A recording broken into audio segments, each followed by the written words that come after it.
네, 모두 편히 자리에 앉아주시면. 네, 오늘은 맥주 강사기입니다. 이스라엘 3대 절기 중 하나인 맥주절에서 의미하는 절기인데요.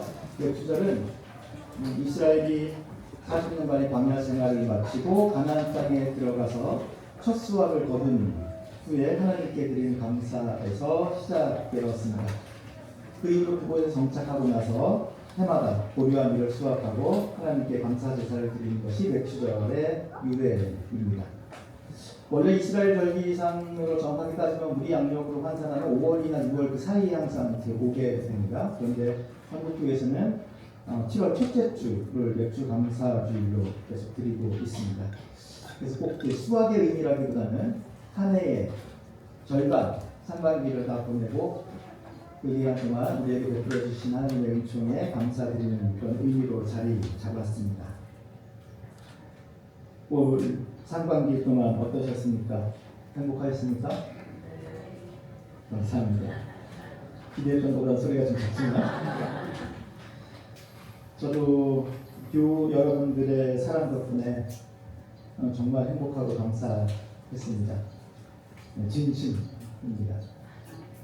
정말 모든 교우분들께 정말 감사드립니다. 그리고 하나님께 감사드립니다. 오늘 복음 말씀 보겠습니다. 너희는 무엇을 먹고 마시며 살아갈까? 또 몸에는 무엇을 걸칠까 하고 걱정하지 마라. 공중의 새들을 보아라. 이것들은 씨를 뿌리거나 거두거나 곡간에 모아들이지 않아도 하늘에 계신 너희의 아버지께서 먹여주신다. 너희는 새보다 훨씬 귀하지 않느냐? 들꽃이 어떻게 자라는가 살펴보아라. 그것들은 수고도 하지 않고 길쌈도 하지 않는다. 그러나 온갖 영화를 누린 솔로몬도 이 꽃 한 송이만큼 화려하게 차려입지 못하였다. 오늘 피었다가 내일 아궁이에 던져질 것도 하나님께서 이처럼 입히시거든. 하물며 너희야 얼마나 더 잘 입히시겠느냐. 그럼 무엇을 먹을까? 무엇을 마실까? 또 무엇을 입을까 하고 걱정하지 마라. 무엇을 먹고 마실까? 무엇을 입을까? 걱정하지 말라 하십니다. 씨를 뿌리거나 거두거나 곡간에 들이지도 않는 공중의 새도 먹이시고 수고도 하지 않고 길쌈도 하지 않는 들꽃도 입히시는 하나님께서 우리들이야 얼마나 더 잘 먹이시고 입히시겠느냐는 말씀입니다. 무엇을 먹을까 무엇을 입을까 걱정하지 마시기 바랍니다. 공중 나는 새도 먹이시고 들에 핀 꽃도 입히시는 하나님, 바로 그 하나님께서 그 여러분들의 삶을 풍성하게 채워주시리라 믿습니다. 오늘 복음은 전반적으로 참 따뜻한 느낌입니다. 공중에 나는 새, 들에 핀 들꽃이 등장하면서 우리 앞에 아름다운 목가적인 풍경이 펼쳐집니다. 거두거나 곡간에 쌓아두지 않아도 수고하거나 길쌈하지 않아도 먹이시고 입히시는 넉넉한 하나님의 사랑을 느낄 수 있습니다. 그렇습니다. 우리 하나님은 그렇게 넉넉하신 분이십니다. 오늘 복음은 하나님께서 우리들에게 베풀어 주신 풍성한 은총과 갖가지 수확과 축복에 감사드리는 이 맥주 감사주일에 딱 걸맞는 말씀입니다. 그런데 오늘 복음에서 무엇을 먹고 무엇을 마실까, 무엇을 입을까 걱정하지 말라는 말씀은 항상 갖가지 근심과 걱정을 안고 살아가는 우리들의 삶을 풍성히 채워주시는 하나님을 통한 위로와 격려의 말씀이기도 하지만 동시에 단호한 신앙적 결단을 촉구하는 매우 엄중한 말씀이기도 합니다. 오늘 복음의 첫 시작은 이렇습니다. 25절입니다. 그러므로 나는 분명히 말한다. 그러므로 나는 분명히 말한다. 그러므로라는 말씀으로 시작합니다. 오늘 복음에서 무엇을 마시며 살아갈까? 또 몸에는 무엇을 걸칠까 하고 걱정하지 말라고 말씀하시는 이유를 우리는 그 뒤에 나오는 공중에서도 먹이시는 하느님, 들꽃도 입히시는 하나님께서 새보다도 들꽃보다도 훨씬 더 소중한 우리들은 당연히 먹여주시고 입혀주실 것이기 때문에 걱정하지 말라는 말씀으로 이해합니다. 맞는 말씀입니다. 우리들을 향한 하나님의 크고 넉넉하고 풍성한 사랑 앞에서 무엇을 먹고 마실지, 무엇을 입을지의 걱정은 정말 쓸데없습니다. 그런 걱정이라 접어두시기 바랍니다. 그런데 오늘 복음은 분명히 그러므로 나는 분명히 말한다라는 말씀으로 시작합니다. 문맥상 먹고 마시고 입을 것을 걱정하지 말라는 이유가 뒤에 나오는 것이 아니라 앞에 나오고 있는 것입니다. 그럼 오늘 복음 바로 앞구절 24절 말씀을 보겠습니다. 아무도 두 주인을 섬길 수는 없다. 한 편을 미워하고 다른 편을 사랑하거나 한 편을 존중하고 다른 편을 업신여기게 된다. 너희는 하나님과 재물을 아울러 섬길 수 없다. 아무도 두 주인을 섬길 수 없다. 너희는 하나님과 재물을 아울러 섬길 수 없다. 그러므로 나는 분명히 말한다. 너희는 무엇을 먹고 마시며 살아갈까? 또 몸에는 무엇을 걸칠까 하고 걱정하지 마라. 오늘 복음은 우리의 걱정이라는 것이 실상 가만히 보면 쓸데없는 염려나 불안에 불과한 것이니 걱정할 필요가 없다는 단순한 위로의 말씀이 아닙니다.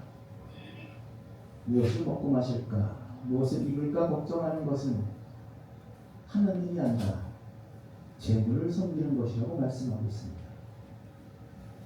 우리에게 하나님을 섬길지 재물을 섬길지 택일하라는 매우 엄중한 말씀입니다.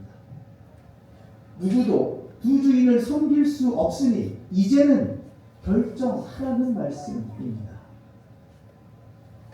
오늘 복음은 산상수훈에 있는 말씀입니다. 산상수훈은 예수님께서 산 위에서 제자들과 문중들을 가르친 말씀이라고 해서 산상수훈이라고 합니다. 그리스도인의 대헌장이라고 불릴 만큼 그리스도인의 삶의 규범을 제시하고 있는 매우 중요한 말씀입니다. 그리스도인이라면 뭐든지 이렇게 살아야 한다는 것을 알려주시는 말씀입니다. 오늘 복음은 그 산상수훈의 한가운데 있는 말씀입니다. 오늘 복음을 말씀하시는 그 자리에서 예수님께서는 이미 여러 가지 말씀을 계속 해오고 계신 겁니다. 그 중에 하나입니다. 가난한 자는 행복하다. 자비를 베푸는 자는 행복하다. 너희는 세상의 소금이고 세상의 빛이다. 누가 오른뺨을 치거든 왼뺨마저 돌려대라. 원수를 사랑하라. 자선을 베풀라. 너희의 재물이 있는 곳에 너희의 마음도 있으니 하늘의 재물을 쌓으라 등등. 적어도 그리스도인이라면, 적어도 하나님의 자녀라면 어떻게 살아야 하는지를 계속해서 말씀해 주시고 있는 중입니다. 그런데 말씀 하나하나가 그리 녹록지가 않습니다. 어느 것 하나 쉬운 것이 없습니다. 계속되는 예수님 말씀을 듣고 있던 이들은 조금씩 안으로부터 의구심이 올라오기 시작합니다. 예수님 말씀이 정말 참 좋은 말씀이긴 한데 정말 그렇게 살면 너무 손해보는 것 아닐까? 이 세상이 얼마나 험한데 소금과 빛으로 살아야 한다며 왼뺨마저 돌려대고 내게 피해만 끼치는 원수도 사랑하고 내 것도 충분치 않은데 나눠줘야 하고 재물을 땅에 쌓지 말라니 하늘에 쌓으라니 정말 그렇게까지 해야만 신앙생활일까? 신앙생활이라는 것이 우리가 마음의 위로를 받고 하나님을 믿는 사람으로서 사소한 나쁜 짓 하지 않고 양심을 지키며 살아가는 정도만으로도 충분한 것은 아닐까. 신앙도 신앙이지만 현실 또한 엄연한 현실인데 그리스도인의 삶으로서 살아가야 할 것과 세상의 가치가 꼭 그렇게 대립해야만 하는 걸까? 그런 마음 들었을 것 같습니다. 그런 마음이 나쁜 마음도 아닙니다.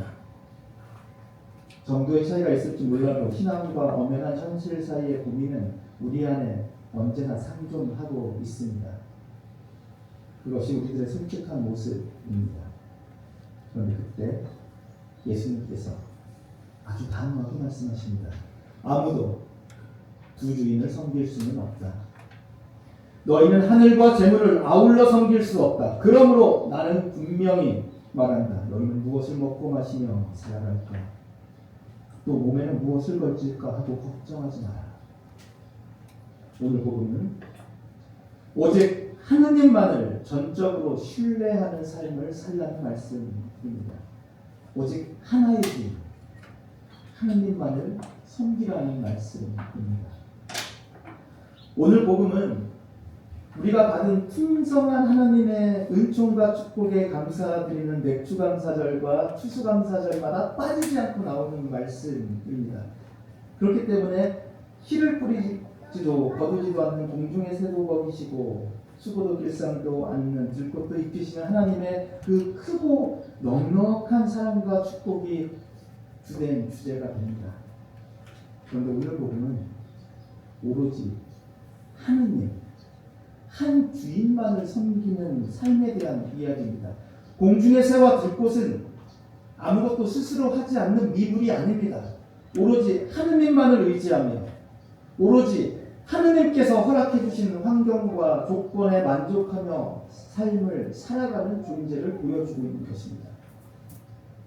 공중 가는 새는 마른 목을 죽일 수 있는 작은 웅덩이에 고인 물 하나에 감사합니다. 들꽃은 자신의 작은 뿌리 하나 내릴 수 있는 한 줌의 땅에 감사합니다. 때에 따라 내려주시는 한 줄기 비와 태양빛에 그저 감사합니다. 그것으로 족하다 합니다. 그것으로 충분하다 합니다.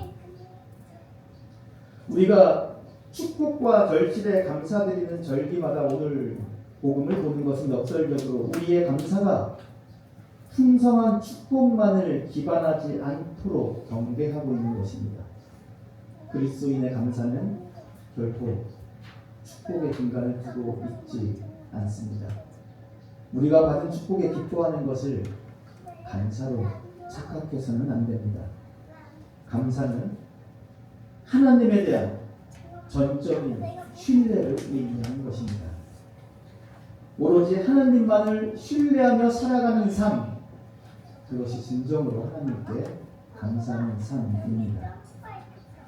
너희는 무엇을 먹고 마시며 살아갈까? 또 몸에는 무엇을 걸칠까 하고 걱정하지 마라.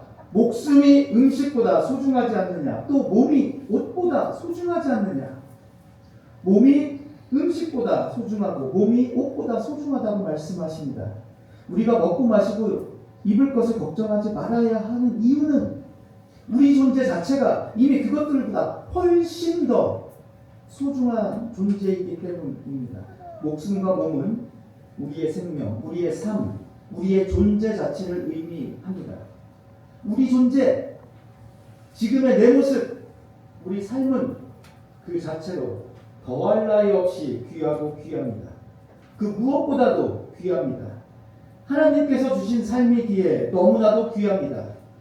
예수님의 핏값으로 구원받은 삶이기에 너무나도 존귀합니다. 물질에, 성공에, 권력에, 경쟁에 매몰되며 살기에는 우리 존재 자체가 너무도 소중하고 귀합니다. 세상의 가치에만 온통 휩쓸려 살기에는 우리 삶이 너무 아깝습니다. 세상의 소금으로, 세상의 빛으로 살기를 두려워하지 마십시오. 누가 오른뺨을 치거든 왼뺨마저 돌려내기를 주저하지 마십시오. 원수까지 사랑해야 하는 것을 억울해하지 마십시오. 자선 베풀기를 아까워하지 마십시오. 우리 존재의 존귀함과 아름다움을 생각할 때 그 정도는 살아줘야 어울립니다. 그리스도인답게 살아가는 삶과 현실의 조건 사이에서 주저하지 마십시오. 아무도 두 주인을 섬길 수는 없다. 그러므로 나는 분명히 말한다. 너희는 무엇을 먹고 마시며 살아갈까? 또 몸에는 무엇을 걸칠까 하고 걱정하지 마라. 오로지 하느님만을 섬기시기 바랍니다. 아멘. 하나님의 존귀한 자녀답게 이 세상 속에서 복음의 가치대로 당당하게 살아나가시길 두려워하지 마시기 바랍니다. 주저하지 마시기 바랍니다. 그리하면 공중나는 새도 들에 핀 들꽃도 먹이시고 입히시는 하나님께서 직접 여러분들의 삶을 책임져 주실 것입니다. 오직 하나님 한 분만을 섬기시는 교우 여러분들의 삶 속에 하나님의 크신 축복과 은총이 넘쳐나시길 주님의 이름으로 축원드립니다. 성부와 성자와 성령의 이름으로 말씀드렸습니다.